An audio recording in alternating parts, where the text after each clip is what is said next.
The House on Kessler Lane, A True Story. Chapter 1, Introduction. I never believed in ghosts.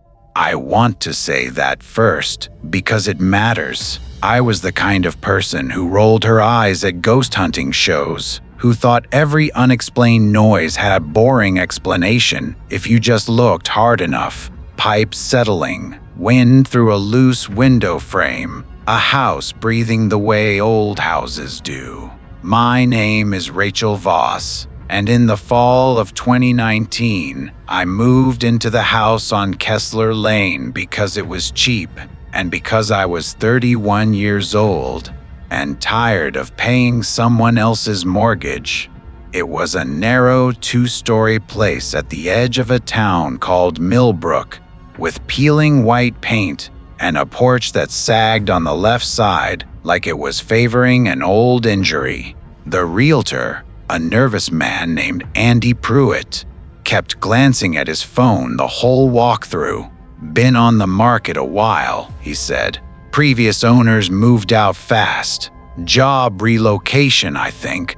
I didn't ask questions. I should have. The first few weeks were ordinary, in the way that only makes sense in hindsight. Ordinary, the way the sky is calm before you notice the color has gone strange. I unpacked boxes. I hung curtains. I got a job doing bookkeeping for a dental office 15 minutes away, and I came home every evening to a quiet street where the loudest sound was Mrs. Halloran's dog barking 2 houses down. I liked the house mostly. It had good bones, as my dad used to say, thick oak banisters, a fireplace that still worked, a kitchen window that caught the morning sun in a way that made even instant coffee feel like something worth waking up for. But there was a room at the end of the upstairs hallway that I didn't use. It wasn't anything dramatic. I just didn't like it. The door stuck a little, swollen from moisture maybe, and the air inside felt 3 degrees colder than the rest of the house, which I told myself was because it faced north. I put a folded stack of moving boxes in there and shut the door and didn't think about it again. Except I did think about it, not consciously. But some nights, lying in bed with the hallway light off, I'd catch myself listening, really listening, the way you do when you're a kid and you think there's something under the bed toward that end of the hall. Nothing was ever there. I told myself nothing was ever there. About 3 weeks in, I woke up at 3:14 in the morning for no reason I could name. Not a sound, not a dream I could remember. Just awake, all at once, staring at the ceiling with my heart going harder than it should have been. The house was silent. Too silent, if that makes sense. The kind of silence that feels like it's being held rather than simply existing. I lay there for a long time before I fell back asleep, and I told myself it was nothing. New house, new noises, my mind adjusting. I didn't know yet that the house had already started paying attention to me. Chapter 2, Strange Events. The first thing I actually noticed, the first thing I couldn't explain away, was small, almost embarrassingly small. When I think back on it, my keys. I've always been careful with my keys. Hook by the door, every single time. Ever since I locked myself out of my college apartment during a January cold snap and nearly lost 2 toes to frostbite, waiting for a locksmith. So when I came downstairs one Tuesday morning and found my keys sitting neatly in the center of the kitchen table, I stood there for a solid 10 seconds, just staring at them like they might explain themselves. "Okay," I said out loud, to no one. Weird. I decided I must have set them there myself, distracted, half asleep. It happens. People do stranger things than that when they're tired. Then, it happened again 4 days later. And then a third time. Except this time, the keys weren't on the table. They were on the third stair from the bottom, arranged in a small, deliberate line, like someone had laid them out for inspection. That was the first time I felt something other than confusion. That was the first time I felt watched. I started locking my bedroom door at night, which felt absurd. I lived alone. There was no one else in the house, but it made me feel better, so I did it. Anyway, the sounds started around the same time. Nothing loud, nothing you could point to and say, "There, that's proof." Just a soft, rhythmic knocking sometimes, coming from somewhere in the walls. 3 taps and then silence. 3 taps and then silence. Like Morse code from something that had forgotten the rest of the alphabet. I called an exterminator. A heavy-set man named Gary spent 2 hours in my crawl space and came up shrugging. "No signs of rodents," he said. "No nesting, no droppings, nothing chewed. Whatever you're hearing, it ain't critters." "Then what is it?" He looked at me for a second longer than was comfortable. "Old house," he said finally, like that was an answer, and left. I started sleeping with a lamp on. I told myself it was because the streetlight outside had gone dark, and I didn't like the extra darkness in the room. But that wasn't really it. It was because somewhere in the last 2 weeks, without any single moment I could point to, I had become afraid of my own house. The dreams started after that. Not nightmares. Exactly. Nothing with monsters or chases. Just a recurring image. A woman standing at the end of the upstairs hallway, facing the door of the room I never used, her back to me, completely still. In the dream, I never saw her face. I never got close enough to try. I'd just stand at my own bedroom door, frozen, watching her not move, until I woke up with my jaw aching from clenching it in my sleep.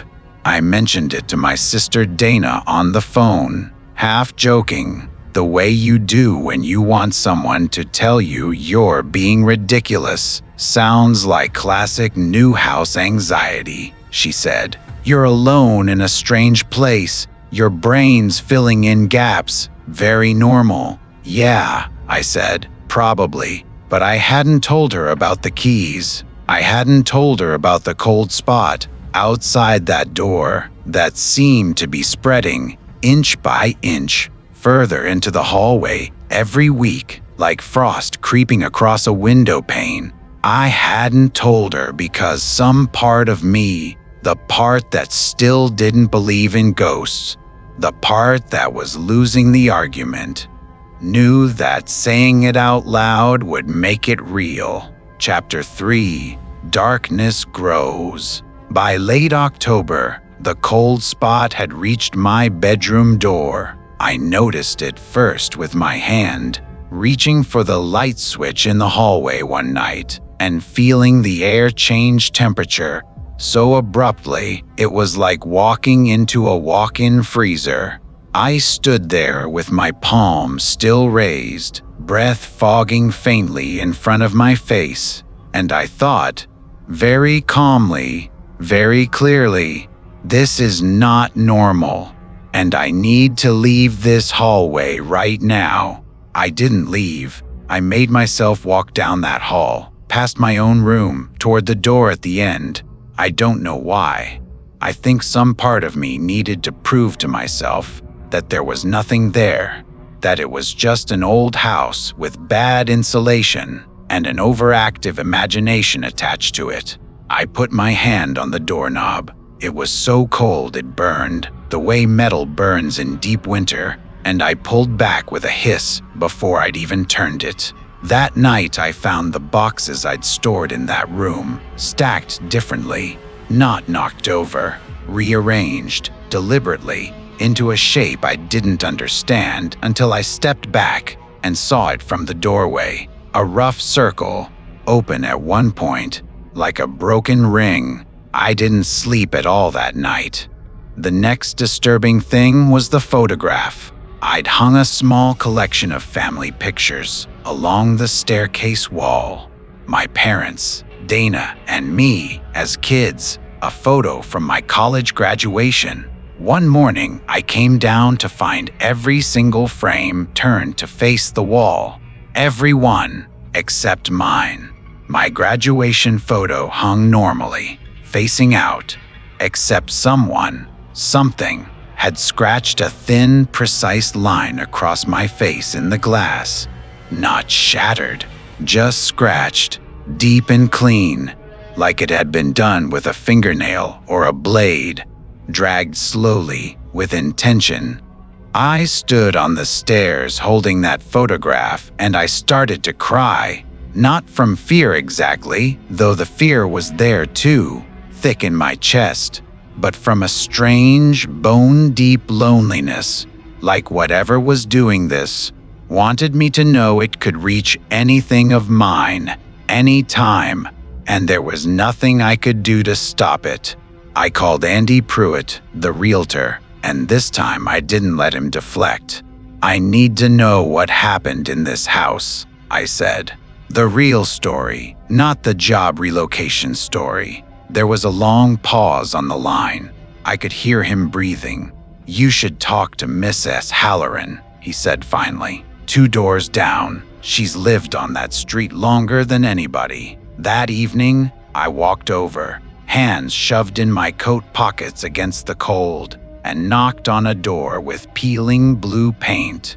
Miss S. Halloran answered, wearing a cardigan the color of dried blood, her white hair pinned back severely, her eyes sharp despite the deep lines around them. "You're from the Kessler house," she said. Before I'd even introduced myself, it wasn't a question. "Yes, come in then, but quick. I don't like talking about that house with the door open." I sat in her cluttered living room, surrounded by porcelain figurines and the smell of old cigarettes. And she told me the first piece of the truth, a piece that would only get worse the longer I stayed on Kessler Lane. "A girl died in that house," she said, "years back, 1991. Her name was Carol Anne Reyes. She was 17. Chapter 4, Terror. How did she die?" I asked, though something in my stomach already knew I didn't want the answer. Miss S. Halloran's hands tightened on the arms of her chair. "Nobody really knows. Her family said she fell down the stairs, broke her neck. But there were rumors, always rumors on a street like this, that things weren't right in that house long before Carol Anne died.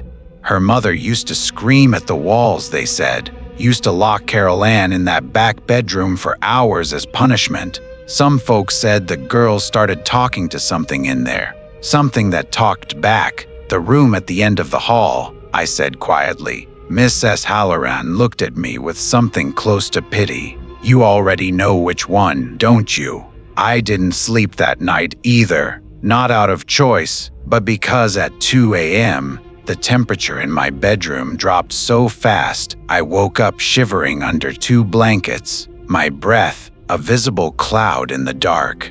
And in that cloud, in the thin gray light from the street lamp outside, I saw something at the foot of my bed, a shape, not fully formed, not solid, but unmistakably a girl.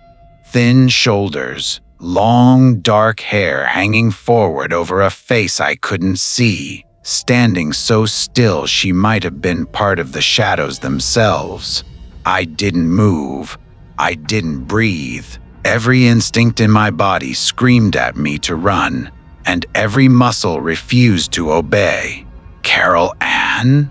I whispered, and my voice shook so badly the name barely came out whole. The shape tilted its head, slowly, unnaturally, like a mechanism rather than a neck.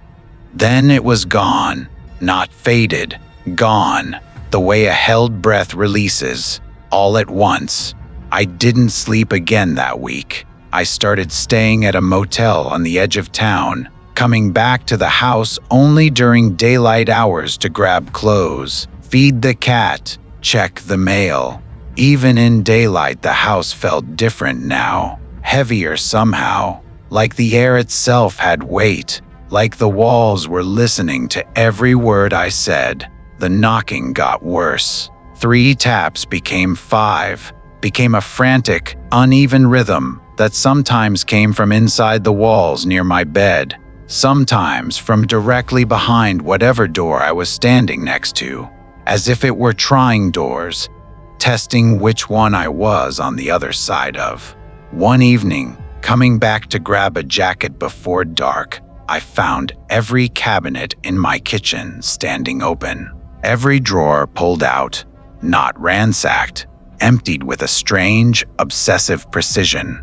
Contents laid out on the counter in neat rows, forks with forks, spoons with spoons, like someone, something, was searching for one specific thing among my belongings and refused to stop until it was found. I called Dana that night from the motel, and this time I told her everything. All of it. The keys, the cold, the shape at the foot of my bed. She was quiet for a long moment.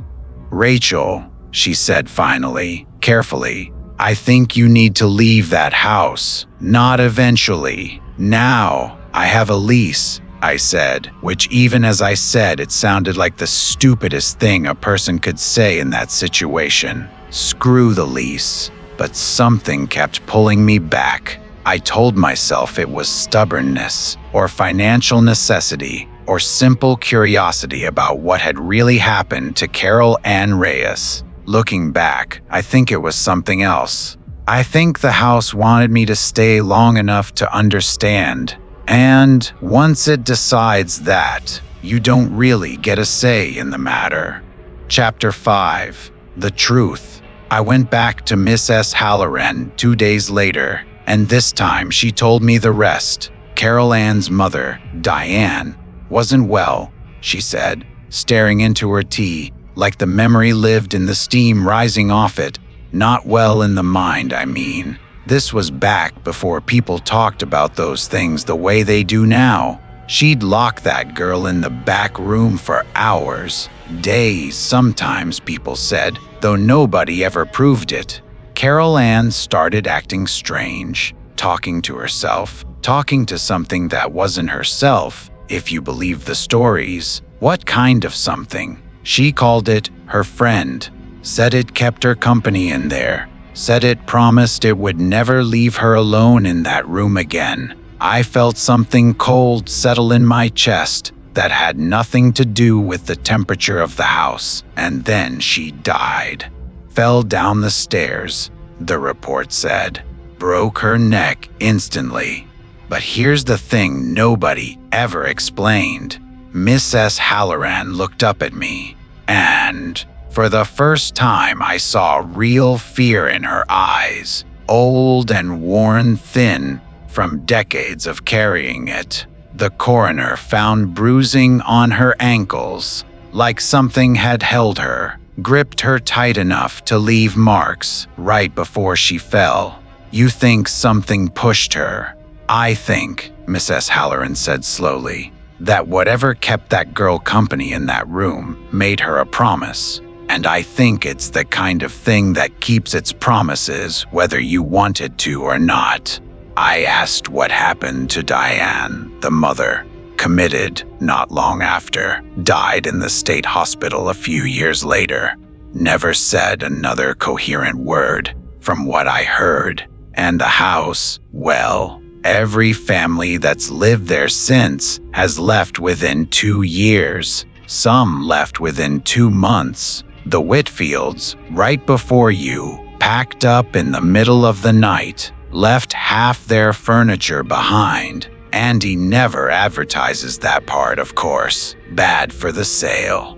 I sat there in her cluttered living room, the porcelain figurines watching me with their painted eyes, and I finally understood the shape I'd seen at the foot of my bed, the shape whose face I still hadn't seen. It wasn't Carol Anne who wanted company anymore. It was whatever she had been talking to, and it had already decided I was next. Chapter 6, Final Nightmare.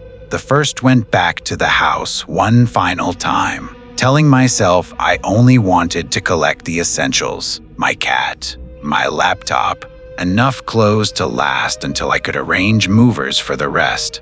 I told myself I'd be in and out in 20 minutes. I told myself a lot of things that night that turned out not to be true. The front door was unlocked when I arrived, though I was certain I'd locked it. The house was dark, all the lights out, despite the fact that I always left the hallway light on a timer. I stood on the porch for a long moment, key shaking faintly in my hand, and I almost turned around and left everything behind. I wish, more than almost anything in my life, that I had. Instead, I went inside. The cold hit me the moment I crossed the threshold. Not the localized cold spot from before, but the whole house, every room, as though winter had moved in and taken up residence in my absence. My breath fogged in front of me with every step.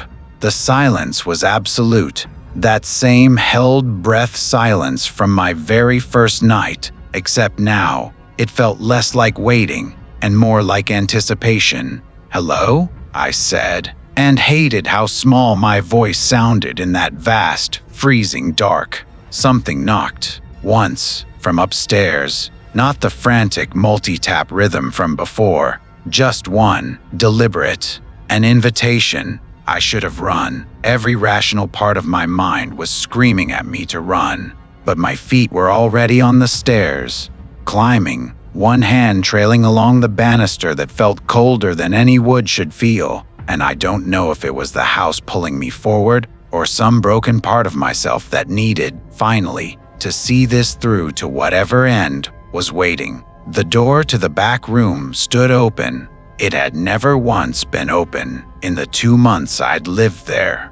Inside, in the thin gray moonlight through the single window, Carol Anne stood facing the wall, exactly as she had in my dreams, her back to me, completely still. For a moment, one terrible, hopeful moment, I thought maybe this was simply a sad girl, a lost girl, something I could help, rather than something I needed to fear. "Carol Anne," I whispered, "I know what happened to you. I'm sorry. I'm so sorry." She didn't turn, but she spoke, and her voice was wrong, in a way I have no words precise enough to describe, layered, like two voices speaking at slightly different speeds, one young and human, and one much, much older.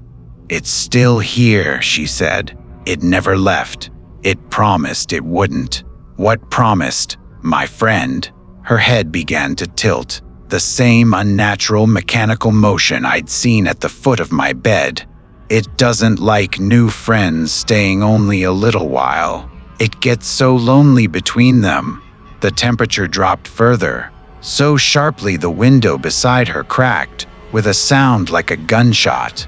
And behind Carol Anne, not beside her, not overlapping, but somehow occupying the exact same space as her thin shoulders, something else unfolded into the room, something without a shape I could hold on to, something my mind kept sliding off of every time I tried to look directly at it, the way you can't look directly at the sun without your eyes watering and turning away. I ran. I don't remember deciding to run. I simply became aware that I was moving, stumbling down the stairs 2 at a time, the cold air tearing at my throat with every breath, the knocking now everywhere at once, on every wall, keeping perfect, furious pace with my footsteps. I made it to the front door. I made it outside, onto the porch, into the ordinary cold of an ordinary October night.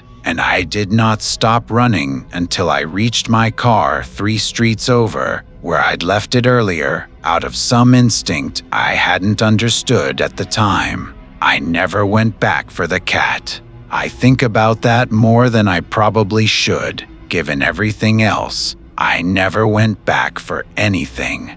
I broke the lease. I paid the penalty without argument. I moved 4 states away, to a small apartment with thin walls and noisy upstairs neighbors, and for the first year I slept with every light in the apartment on, unable to bear even a moment of true darkness. The house on Kessler Lane is still there. I checked once, almost a year later, unable to help myself. It's for rent again. Andy Pruitt's name is still on the listing, along with photographs that show a perfectly ordinary house, clean carpets, fresh paint, staged furniture in every room to make it look inviting, warm, lived in.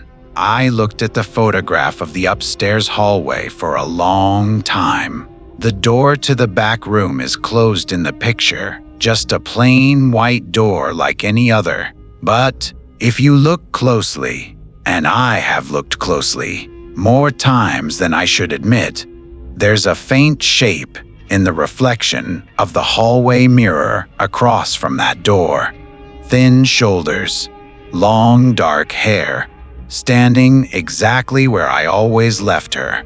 I don't know who lives in that house now. I think about them sometimes, whoever they are, unpacking boxes in that narrow kitchen with the good morning light, hanging curtains, feeling like they've found somewhere good and cheap and full of possibility. I hope, for their sake, that they don't stay long, because 3 weeks ago, at 3:14 in the morning, my phone rang with a number I didn't recognize. I almost didn't answer it. When I finally did, there was nothing on the line but a long, cold silence, and beneath it, so faint I told myself afterward I must have imagined it, 3 soft, patient knocks. I haven't slept with the lights off since.